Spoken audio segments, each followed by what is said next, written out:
आफरीन, आफरीन बेटा वो लोग 2-1 रोज़ में आ जाएंगे तो बहुत अच्छा सा खाना बना लेना उनके लिए। और अगर कोई सामान चाहिए हो तो लिस्ट बना के अब्बा को दे देना, वो ले आएंगे बाजार से। कौन आ रहा है अम्मा? रज़ा के अम्मा अब्बा आ रहे हैं बेटा। खैरियत, क्यों आ रहे हैं? मुझे तो लगता है वो किसी खास मकसद के लिए आ रहे हैं यहाँ पर।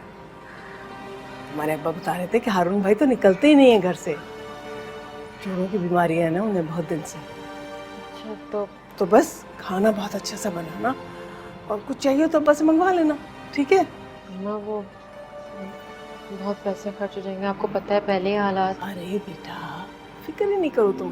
देखो मेहमानों को खिलाने पिलाने से रिस्क तंग नहीं होता, कुशादा होता है। बस अल्लाह करे कि वैसे ही हो जैसा हमने सोचा है।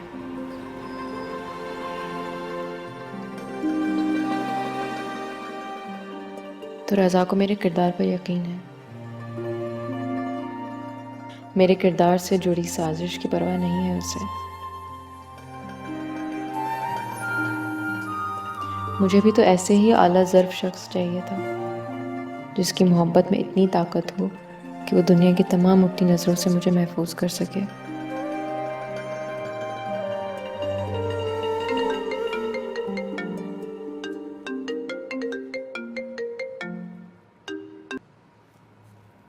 हेलो आसिया, कैसी हो तुम? मैं बिल्कुल ठीक हूँ। तुम कैसी हो आफरीन? मैं भी बिल्कुल ठीक। कहाँ गायब हो गई हो तुम? इतनी बार मैंने तुम्हें फ़ोन किया, तुमने मेरे फ़ोन का जवाब ही नहीं दिया। बस आफरीन, ऑफिस और घर के हालात ही कुछ ऐसे रहे तो मैं कॉल ही नहीं कर सकी। और सर शावेज ने मेरा सक्खर ट्रांसफ़र भी कर दिया था। अब जाहिर सी बात है, सक्खर जाना, वहाँ सेटल होना बहुत ही मुश्किल काम था। और उसके बाद तो शादी हो गई। तुम्हारी शादी हो गई है? बहुत मुबारक हो। कब हुई? 15 दिन पहले हुई है। जॉब छोड़ दी तुमने? हाँ, मैंने सर शावेज की कंपनी से रिज़ाइन कर दिया था, लेकिन दूसरी जॉब के लिए अप्लाई किया हुआ है। तुम बताओ आजकल क्या हो रहा है? कुछ नहीं, बस घर पर ही होती हूँ। तो तुमने जॉब नहीं की दोबारा? नहीं यार, वो अब्बा ने इजाज़त ही नहीं दी। सर शावेज ने बहुत बुरा किया तुम्हारे साथ। छोड़ो यार,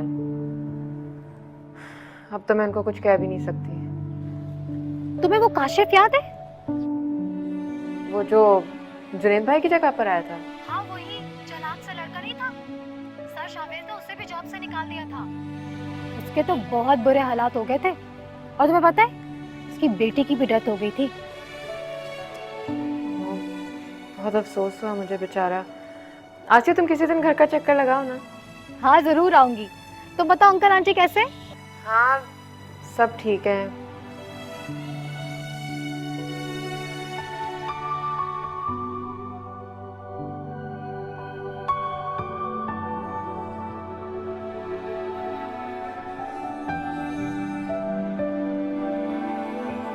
बस बहुत रो लिया आपने। हाँ, मैं आ गया हूं ना, अब सब ठीक हो जाएगा।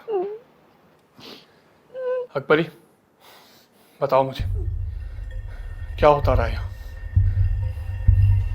डैड तो मुझे फोन पे कहते थे कि मॉम का इलाज चल रहा है, मगर नहीं साहब, मैडम का कुछ भी इलाज नहीं हो रहा था।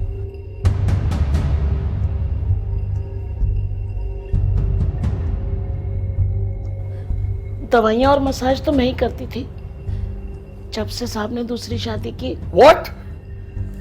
शावेज साहब ने दूसरी शादी कर ली है? हाँ जी, साहब ने शादी कर ली। दोनों शहर को गए हैं।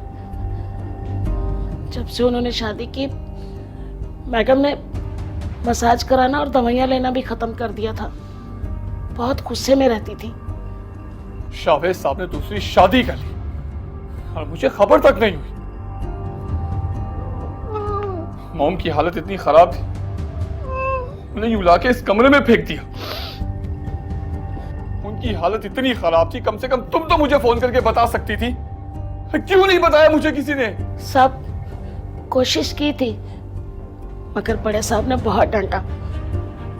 मेरा फोन छीन लिया, मैडम का फोन भी छीन लिया। सख्ती से मना किया था उन्होंने। और फिर मेरे पास आपका फोन नंबर भी तो नहीं था कैसे बताती।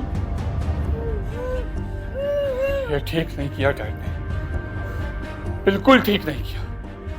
He will pay for it.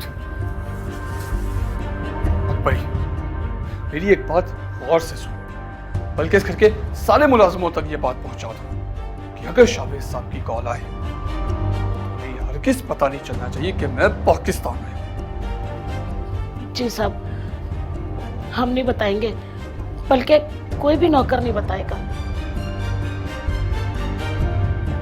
Akbari, mom को रेडी करो, मुझे इन्हें डॉक्टर के पास लेके जाना। मॉम, मैं आ गया हूं ना, आपका बेटा आ गया। अब प्लीज परेशान मत हो, सब ठीक हो जाएगा। प्लीज चुप हो जाए, मैं आ गया हूं ना, सब ठीक हो जाएगा।